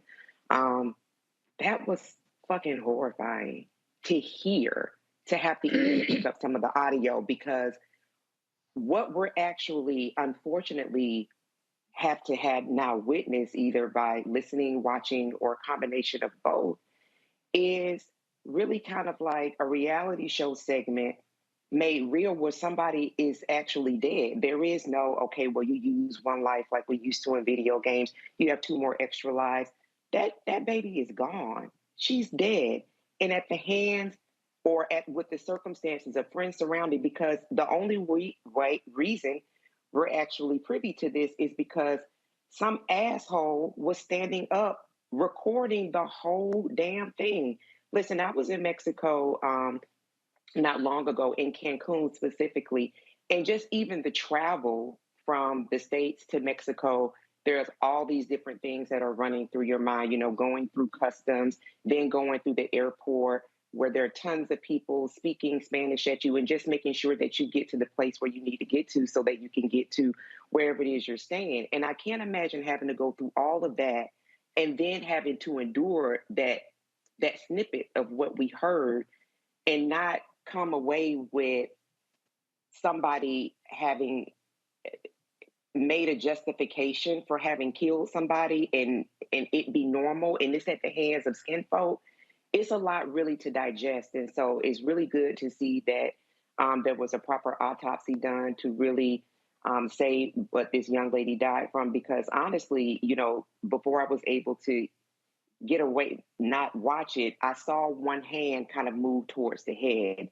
And so, of course, I'm thinking about, had she lived, what would her quality of life have been like? I know would it have to have been different because of the blows that she sustained to the head. So this is definitely serious. I don't envy anyone that would have to do time in a Mexican prison, but these people, especially the person that was recording it, definitely have some answers, and justice should absolutely be given, especially considering her parents who are pushing this, unable to grieve, and her father, bless his heart, who says that, you know, he believes in the Lord and it's really his faith that is really propelling him forward to his daughter getting justice. But there's really a lot to be said about those people who accompanied her that later, it seems as though, had a hand in her death. It is just beyond sad when you think about this, Reese. And I tell you what, if I was a family member, those so-called friends would not be sleeping well at night because I'll be demanding answers and like, no, y'all gonna come out here and talk. And just, she got an alcohol poisoning. Well, that's you saying that. Now we know what the autopsy says, and a broken neck and a cracked spine, that ain't alcohol poisoning. Right. And I mean, I just think it goes to show just the lack of value that a Black woman's life has in a foreign country, because you cannot tell me if a white woman, blonde hair, blue eyes, was found dead in an Airbnb that anybody would have got their ass on the plane without having to sit in a Mexican jail and get interrogated all day and all night until they figured out what the hell happened. But what we saw was just pure, unadulterated savagery. And my regret, in addition to the fact that this woman was senselessly, brutally murdered, is that these motherfuckers got out of Mexico, and instead of being in inhumane conditions in Mexico, they somewhere getting their story together. They somewhere with private social media pages, going to work every day, and they're not being put on blast all day, every day. It's disgusting. It's despicable. And I don't even like when people say stuff like, be careful who your friends are, this, that, and the other. She shoulders no blame for the savagery and senseless violence that she was subjected to. And I might add, being naked. So to me, when I see a naked woman being beat, that's sexual assault to me, because that's just so vile and so disgusting. And to the people that would record that, lock their asses up too, because at the end of the day, they're an accessory to the crime. They went along with the story that she had alcohol poisoning. They got out of Mexico. So I feel like you got to have some charges that they can put all these motherfuckers in jail for. And the fact that they're still walking around is only happening because a Black woman is a victim. Even though it happened on another soil, if it was a white woman this happened to, everybody in that Airbnb would be in jail and rounded up by the FBI by now. So I am 100% for locking their asses up. Yeah. Greg? Yeah, I agree. I mean, Ms. Robinson apparently was a student at Winston-Salem State. So a brother who you've been in conversation with before, Chancellor Robinson, Edward Robinson down there, I'm sure his whole campus is torn up behind this right now. You know, as a teacher and Roland, you know, you taught on these campuses, Fisk, soon to be Talladega. You know, I understand the trips to Mexico. Cabo apparently is a destination we go, but you know, we're living in different times now, and the type of quote unquote citizen journalism that forces authorities to respond, we're seeing in play here, but in a very warped way. The young sister who recorded the murder of George Floyd, of course. Otherwise, if there weren't cell phones on the scene, we wouldn't be talking about George Floyd. How many times have we seen this citizen journalism spur and force authorities to action? But in this case, we see the collision of recording with this sick, insane, and you said it right, Erica, reality show-based I mean, bum fights on YouTube, what they call bum fights, of human beings pummeling each other while somebody records. I mean, and in this case, we got at least two people engaged in degenerate behavior, as we say, the guy filming it and the person filming the guy filming it. Now, of course, this works all ways, not just both ways. And I'll end with this. You've got two governments involved. You've got the United States government. What's going on? Because apparently these people who were with her went back to North Carolina afterwards. They're in the United States. So is this a question of a congressperson getting involved, the State Department getting involved? Because clearly Mexico and the United States have the type of relations where you can force some things to happen. But finally, while that's going on, we have, again, citizen journalism. Why? Because people are all over social media right now posting who they think it was who did the filming, who filmed the filmer, who was with her. They're not waiting on an investigation. And I think that's ultimately where the solution is going to lie. The people who know these folks are already putting them on blast, and they're all over social media everywhere. And ultimately, these state authorities in two countries are gonna move. They're going to move. This story is far from over, and it's going to be people who make it happen. And indeed, and the folks at Untold Freedom, to Mallory and others, they have been in touch with her family. And so we certainly look forward to continue to cover this story and make sure that it gets the attention that it rightfully deserves. All right, folks, let's talk about the issue of people who are being released from prison every single year into a world that they don't necessarily recognize. Some 600,000 people, again, released every single year. And upon their release, they face significant barriers to reentry, like getting a government ID, which is a requirement for housing, for getting a bank account and registering to vote. And to help those re-entering society, Congressman Kweisi Mfume and Congresswoman Bonnie Watson Coleman of New Jersey, they have introduced the New Pathways Act. Congresswoman Coleman joins us right now to explain exactly what this bill will do. Glad to have you on the show. First, before we do that, I do want to get, we had Congresswoman Brenda Lawrence on earlier, and I want to get just your thoughts on today's announcement, the changing of the guard in the House Democratic caucus, if you will, with Speaker Nancy Pelosi saying she would not run for leader, paving the way for Congressman Hakeem Jeffries, who's right across the river there from you, ascending to the top of the leadership. Well, I think that she kind of hit the nail on the head when she said that there is a season for all I things. think you're there. And she believes that this is the season where we should have new leadership, a new generation of leadership. The people that we think will rise to the top, Hakeem, Catherine, and Pete, have been around and had the benefit of being under the tutelage of a Nancy Pelosi, a Jim Clyburn, a Steny Hoyer. They're really good at what they do. They have a lot of respect in our caucus. And I think that while losing Nancy Pelosi, who's been an amazing leader, is a bit bittersweet, I understand that there is a season for change. And we're in it as far as she is concerned, and we're in it as far as some of our other leaders are concerned, and we'll be just fine. We'll still have them around. That's the really good thing, is that we'll still have the benefit of their wisdom and their cautionaries, because they will still be in Congress.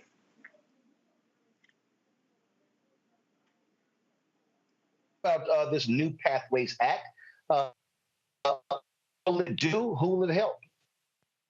Well, there are like 600,000 inmates who are released from either the actual prisons or community confinements every year, and it will help them because it will provide a documentation as to who they are, an identification, perhaps a birth certificate, perhaps even a passport for those who are United States citizens, and for those who are non-citizens, it will provide documentation as to whether or not they're here legally, whether or not they have work authorization. So, you know, you can't get anywhere without an ID. And when you've been in prison, unless someone issues you one, you leave with nothing. We experienced this even in the state of New Jersey. And it was part of the piece of legislation that I authored in the state of New Jersey some 9 or so years ago. So the Board of Prison will have a responsibility to get documentation for these individuals so that they can register to vote, they can get an apartment, they can apply for a credit card, they can even apply for employment. So you know who you're dealing with. This is a way of helping them transition back into society. And the thing that people don't quite understand, I don't think the average person understands really the barriers this society puts into place. We keep talking about how people need to get their lives right and not go back to doing what they were doing beforehand. But hell, when you look at the barriers that exist, I mean, oftentimes, I've heard people say, hell, I had a better life inside than out. You know, you're absolutely right. And so this piece of legislation right here is really just a slice of what we need to be doing from a policy perspective as it relates to re-entering citizens. We need to make sure that they have a plan, how to get a job, prepare them for interviews, help them to identify housing. We need to make sure that they register to vote so they can be full participating citizens. There are a whole host of things that we should do. Make sure that they're not going to get picked up on some fines that they weren't paying, didn't pay, had before they even went to prison, been accruing interest and other things for years while they were away. And so this particular piece of legislation to me is just a small piece of what we need to do in terms of reforming the whole criminal justice system and how it treats people re-entering into our communities, because we want them to succeed. I always say that we got to talk about counting the cost. It is better to allow these citizens to come, or these individuals to come back into the communities, get jobs, have decent housing, be able to reconnect with their families and pay taxes, as opposed to having to rely upon the coffers of the government, whether it's state or local, to support them. Questions from our panel. Let's see here. Reese, you're first. Thank you, Congresswoman, for being here. You know, I know that this administration, the Biden-Harris administration, has really been on the forefront of trying to reform some of these barriers to reentry and some of these things that kind of spur recidivism. Do you think that this, if it doesn't happen to get through this Congress, has a chance with executive action to make these kind of changes that you're proposing? I think that that's a good possibility, but I have to tell you, I think that this is such a simple step. This is a fairness step. This is not something that is radical in any nature, and I would think that even Republicans should not have a problem with it. But I know that the president has used the authority of his office to do things through executive action, and this could be done that way because it's really directing a person within his administration to do something. Rick. Thank you, Roland, and thank you, Congresswoman Watson-Coleman. You know, in a broad sense, we often hear people be very critical of elected officials, particularly in the federal legislature. And I'm talking about our people, Black folk. And, you know, and I've been critical as well. But I'm wondering if you could, and you said a moment ago that this is just a slice of what needs to be done. I wonder if you have any thoughts on how we can help folk understand that policymaking at this level and with this impact is really slice by slice, inch by inch, incremental, and I guess kind of rare to get the big home runs from time to time. How important is it for people to understand that this is a step towards something bigger and this is how you get things done? So I think that you're absolutely right, that we need to be communicating with people that this is only a step. This is eliminating one level of barrier so that people can have access to credit, to voting, to apartments, to whatever else you need, and you need to have a documentation as to who you are. But things happen incrementally, and although we'd like to see more comprehensive criminal justice reform, I in particular have worked very hard on that when I was in the state of New Jersey in the state legislature, and I just know instinctively there are so many other areas that we could touch, even about preparing individuals to come back into society, making sure that while they are in custody somewhere, that they're being trained, that they're being educated, that their literacy is going up, that we're preparing them to be productive individuals when they come out. But hey, we know that we have to move incrementally, so we'll do it piece by piece by piece, and never lose track of the fact that there's so much more to do and that we have to stay the course. Erica. Congresswoman Coleman, thank you so much for joining us and appreciate your work. I noticed that on your particular, this act, that it was endorsed by the Coalition for Juvenile Justice, and just thinking about some of the younger people that enter the incarceral system, and so they don't have a chance to do some of the things that young people learn to do, which is learn how to drive, register, vote, things of that nature. Could you talk about the importance of having juvenile justice support this act and what it means, particularly for young people who have not had a chance to experience the outside world, being able to get IDs and actually to engage those rights that make us fully citizens, which will be voting rights, for instance, one of those. So I thank you. I think that this bill, just providing instruction and identification and hopefully assistance in developing a work plan, a life plan, and putting them in touch with the organizations and associations that could be helpful to them is good. I think our approach to criminal justice reform needs to be more closely aligned with alternatives to incarceration for our young people.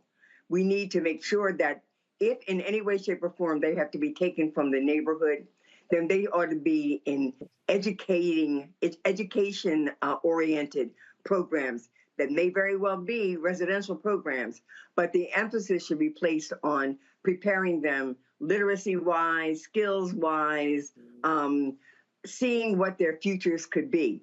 But with regard to this particular piece of legislation, it will be helpful to them. I mean, some of them don't even have access to their birth certificates. You're right; they don't even know how to drive a car or get a license. And so having access to just information as to who you are and instructions on where you can go to get help in certain areas is going to be very important to our younger individuals who will be coming out, as well as our older ones. But I still think that the emphasis as it relates to juvenile justice ought to be on education and not incarceration and punishment. All right, then. Well, look, Congresswoman, we surely appreciate it. Thanks a lot. Good luck. Thank you for having me. Thank you very much for even covering all these issues, Roland. I really appreciate that. Well, that's why it's important to have Black-owned media that gives us all the time necessary to it, because we're not interested in asking mainstream media for permission. We can do it our damn selves. Amen. I appreciate it. Thanks a lot. Bye-bye. Thank you. All right, folks, got to go to a break. Quick break. We come back and update on the story we told you about a couple of days ago of the Black man who was beaten by sheriff's officers in Georgia. There's new video with audio of that beating. We'll show you that as well. Plus, the Talladega College volleyball team quits a conference tournament after they were dealing with racism. We'll explain right here on Roland Martin Unfiltered, the Black Star Network. Please download the Black Star Network app, Apple phone, Android phone, Apple TV, Android TV, Roku, Amazon Fire TV, Xbox One, Samsung Smart TV. And of course, you can also join our Bring the Funk fan club. Check in money orders. Go to P.O. Box 57196, Washington, D.C., 20037-0196. Cash App, $RM Unfiltered. PayPal is R Martin Unfiltered. Venmo is RM Unfiltered. Zelle is Roland at RolandSMartin.com. Roland at RolandMartinUnfiltered.com. You can also, of course, buy my book, White Fear, How the Browning of America is Making White Folks Lose Their Minds. Available on all platforms. Get the books, Amazon, Barnes & Noble. You can also download it on Audible. And again, if you're watching on YouTube, Twitch, Instagram, hit that like button, folks. We want to get those numbers up as big as we possibly can. I'll be right back. On a next, A Balanced Life with me, Dr. Jackie, we meet Ricky Fairley. She was given a death sentence by her doctor 11 years ago. But for Ricky, giving up was not an option. She declared war on her disease, turned her entire life upside down, and won the battle. I know that God left me here to do this work. And when you talk about faith, faith is what got me through. I mean, I had to relinquish my faith and give my life to God and say, okay, God, what have you got for me? And He gave me my purpose. And that's why I'm here. Her amazing story of strength, balance, and survival here on A Balanced Life with Dr. Jackie on Black Star Network.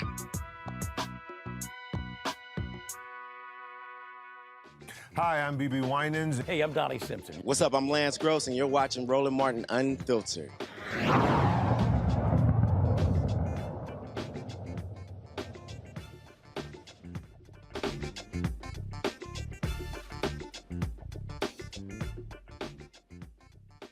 All right, folks, the 5 Georgia Sheriff's Office employees caught on security footage attacking a black man in custody.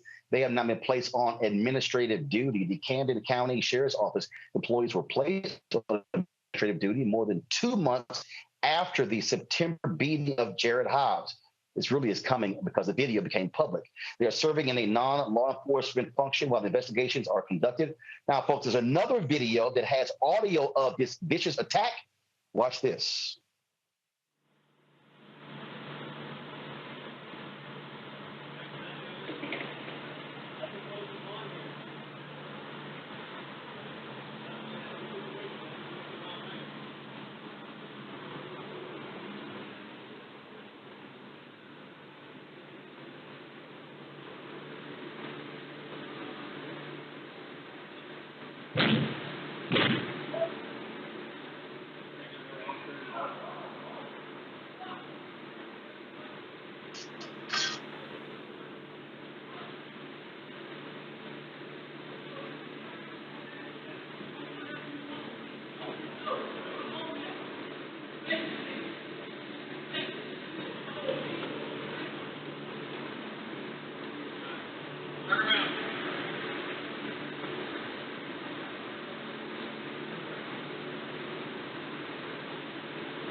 Folks, this is just an utterly ridiculous story. Now, the Howard family and his attorneys, they are demanding that the employees involved in the meeting be fired and charged, and the DOJ investigate the sheriff's office. Here's the thing here, Erica. This doesn't happen unless the video gets released. They were still on duty. It wasn't until the video was released that, oh, let's take action. Oh, let's launch an investigation. Yeah, we see this time and again. It's definitely traumatizing, and it's frightening, quite honestly, to think about how often this happens and what we don't see. So this is a small sliver. It made me think about, when I was reading the story, I started thinking about my when I was working actively in politics for the political consulting firm, when we took a trip to South Sudan. And so the town that I visited with before I went to some other areas was Ye State River. And I had the opportunity to speak with a woman who'd been one of the first women prison guards, and she had charge over the prison there for many, many years. We were talking through a translator, but one of the things that really struck me is particularly their form of what they think is cause for someone being jailed and what that looks like, right? And so we see this in different countries, but America definitely throws more kids in jail, incarcerates more kids, and just people, period. And so their idea of having people pay for crimes that they've committed, so to speak, looks very differently. It's being away from the community, but still within the community. And so it gives people a sense of repentance to be able to say, well, this was wrong. Let me go back into my community. But it's all in the community. It's open. And so now thinking about fast forwarding, coming back here, where you have instances of guards actively beating, abusing, and torturing people, particularly Black folks, 13% of the population. And when you think about Southeastern Jordan, Camden County, my mind then also goes to Ahmaud Arbery. So all of that to say elections are important because, in many places, sheriffs are on the ballot, but shining a light on these things, these are things that when folks talk about not voting, the system doesn't work, things of those natures. But this is why we have to actively be engaged, because those people who are being beaten and abusing in jail, they have to come back to the community. What kind of person do you want to see come back to your community? Someone's angry because they've not gotten justice from law enforcement who's supposed to protect and serve?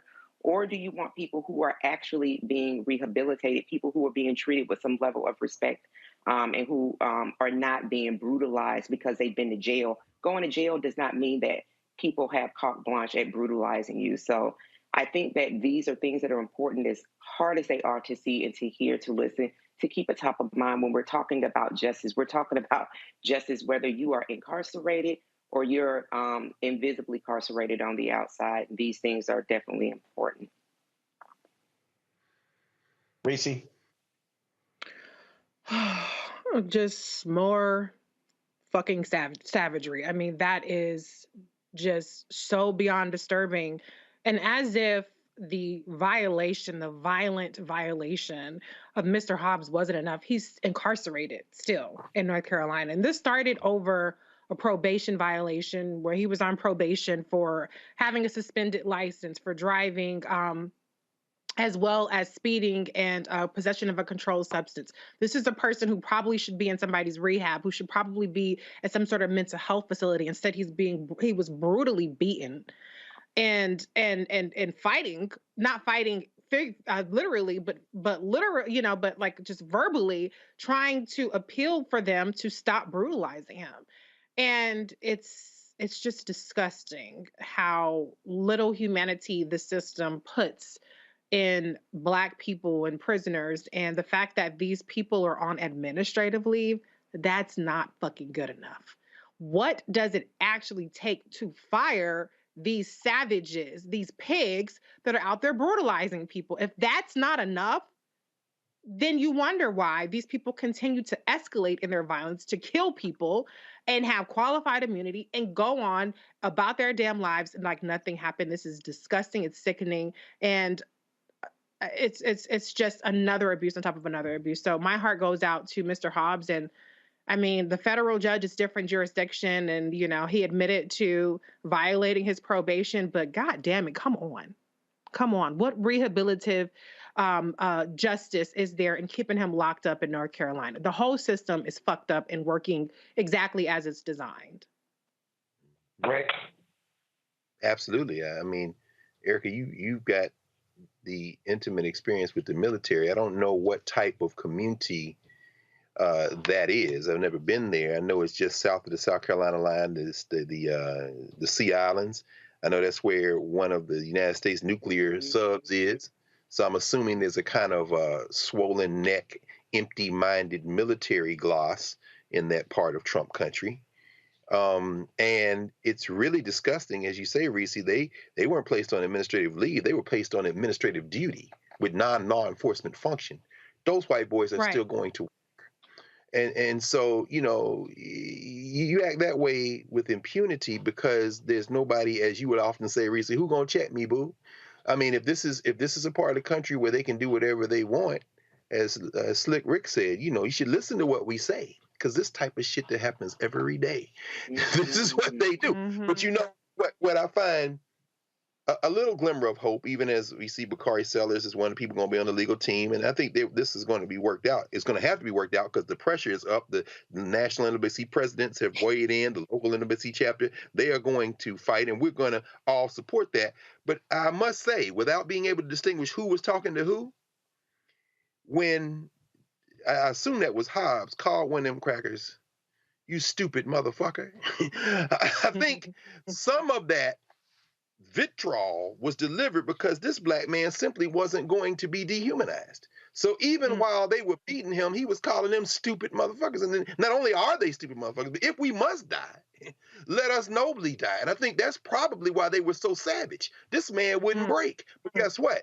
Y'all got some more lessons coming as you're not having any babies. And we're going to talk about that tomorrow, aren't we, rolling on the black table? You're going to walk us through white fear. You can't punch your way out of this one, you five little white boys. Go get y'all little check. But it's coming. It's coming, you stupid motherfuckers. Anyway. Well, and they will be cutting a check, too. Trust me. Folks, Alabama HBCU is withdrawn from a women's volleyball tournament after a member was subjected to racial abuse. Last week, a Talladega College volleyball player was using a cell phone data transfer feature when she received a racially motivated picture during the Southern States Athletic Conference's Volleyball Awards banquet. Conference officials are still investigating the incident, haven't released the details of what the image showed, but described the act as violent and vicious. Conference stated following the incident, quote, "The SSAC will not condone this type of behavior. We are very supportive of all of our student athletes, coaches, and staff from 11 institutions. We sincerely regret that this occurrence happened." The team left the banquet and quit the tournament. Talladega College said they are standing in support of their players. "We commend the women's volleyball team. We celebrate them for their bravery. We honor them for their commitment to the founding principles of Talladega College and the tenets of diversity, equity, and inclusion." Of course, you might remember earlier when a Duke volleyball player talked about hearing the N-word at a game at BYU, they came back and said, well, that never happened. They did let some long investigation, but we see exactly what is happening here with the Talladega students. Folks, also, Louisiana Governor John Bel Edwards has signed a formal letter of apology to the families of two Southern University students who were killed by police 50 years ago. This is a story, Greg, that does not get lots of attention. You hear every year about Kent State, but people never talk about what happened at Southern or what happened at South Carolina State, where Black folks were gunned down. Now, John Bel Edwards apologized to the families of Leonard Brown and Denver Smith for the 1972 killing of the two men. Both were at Southern University and A&M College. They were students protesting the disparities among the resources given to white institutions compared to HBCUs. After weeks of peaceful assembly, violence broke out when police threw tear gas at the crowd of students, and one identified law enforcement officer fired shots into the group of students, killing both Brown and Smith. In hopes of rectifying the wrongs of the past, Governor Edwards stated 50 years after the senseless tragedy of November 16, 1972, when officers wielding power and authority of the state of Louisiana unjustly killed Leonard Brown and Denver Smith, it is time to try to make amends.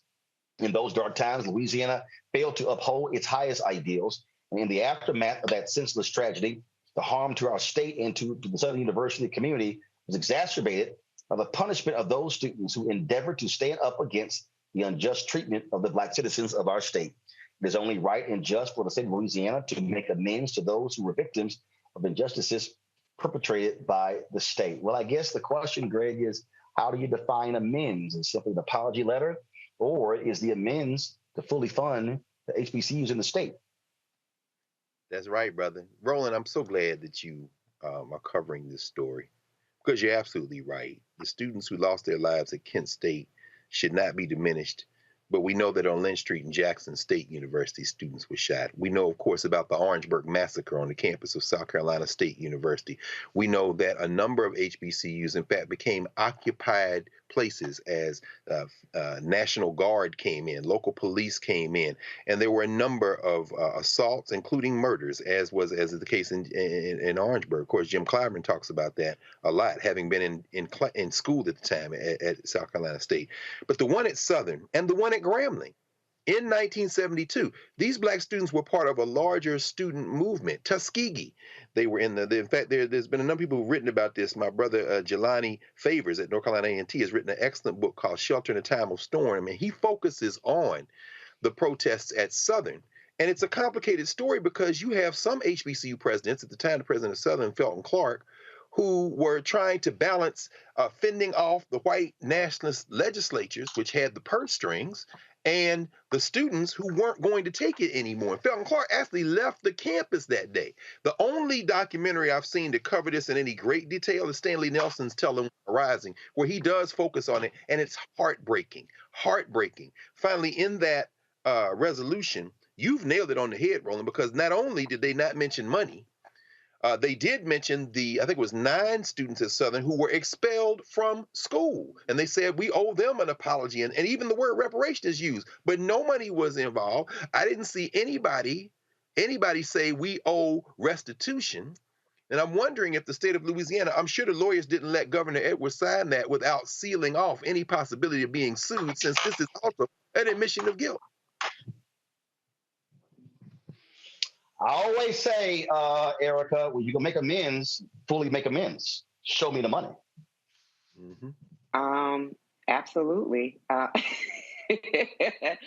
know I definitely believe in that. But yeah, I think that also, in terms of just thinking about the incredible price that Black Americans have paid, Black folks have paid just in living and breathing over the time that we've, since the beginning of time, thinking about in terms of making it right. And so I think kind of like this historic 50-year kind of setting these markers, writing something that, a speechwriter rehearses and it sounds great, like that day is over. And so really, if there's going to be showing up on a 50-year anniversary, show up with hands full. And so, HBCUs are definitely historically underfunded, as well as being historic. Definitely money does make a big difference. So, and then also for those 9 students in that piece that Dr. Carr brought out, that definitely paid a price. I'm thinking about, did they move forward and graduate and get degrees? Did they matriculate? Was anybody impacted by crime? Like all of these different things that when people are on a path and that path does not get completed, how can they be made whole, as you said before? So, the paperwork is cute, but going further, particularly looking at the state that Louisiana is in presently, would definitely breathe better and read better to those families that have been suffering for over half a century with this loss. Final comment, Arisi. Yeah, I just echo what Erica and Dr. Carr said. It's a nice gesture, but that's all it is. It's a gesture. I don't know who's going to feel full from a gesture when he has the power to do much more. Right now, the state of Louisiana, the Louisiana State Police are under a pattern practice investigation from the DOJ. So y'all still fucking up in the state of Louisiana, still killing Black people, still harassing Black people. So it's fine to go back to 1972 and give some sort of apology, but what you gonna do now? That's what we need to know. What you gonna do now? What you gonna do to help these families? And what you gonna do to stop terrorizing Black citizens who are protesting or just going about their daily lives that they don't want to get harassed by the police? Absolutely. All right, folks, that is it for us.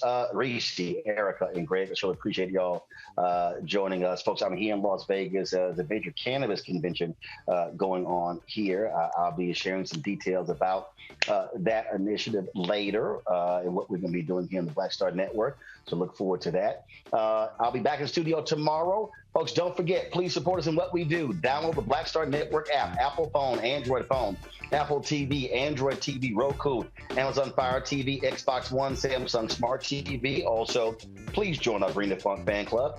Your dollars make it possible for us to do what we do. We're going to be hitting the road. We're going to be in the Bayou Classic next week. We're going to be in Georgia beginning November 28th, getting ready for early voting, going through Election Day. We'll be covering the SWAC Championship coming soon, plus a Celebration Bowl in Atlanta. So a lot of things going on here. And so you make it possible for us to do what we do. And so again, send your check and money orders to P.O. Box 57196, Washington, D.C., 20037-0196. The Cash App is $RM Unfiltered. PayPal is R Martin Unfiltered. Venmo is RM Unfiltered. Zelle is Roland at RolandSMartin.com. Roland at RolandMartinUnfiltered.com. And of course, get my book, White Fear, How the Browning of America is Making White Folks Lose Their Minds. Folks, these media people are scared to book me on these shows, these white bookers. You know I'm talking about y'all in the book, because y'all have the same fear of discussing this very important issue. That's right. Download it, Amazon, Barnes & Noble. You can also, you can buy it on the site. Download it from Audible or order through your favorite Black bookstore. Folks, that is it. I'll see you tomorrow back in studio in the nation's capital on Black Lives Matter Plaza. Until then, hop!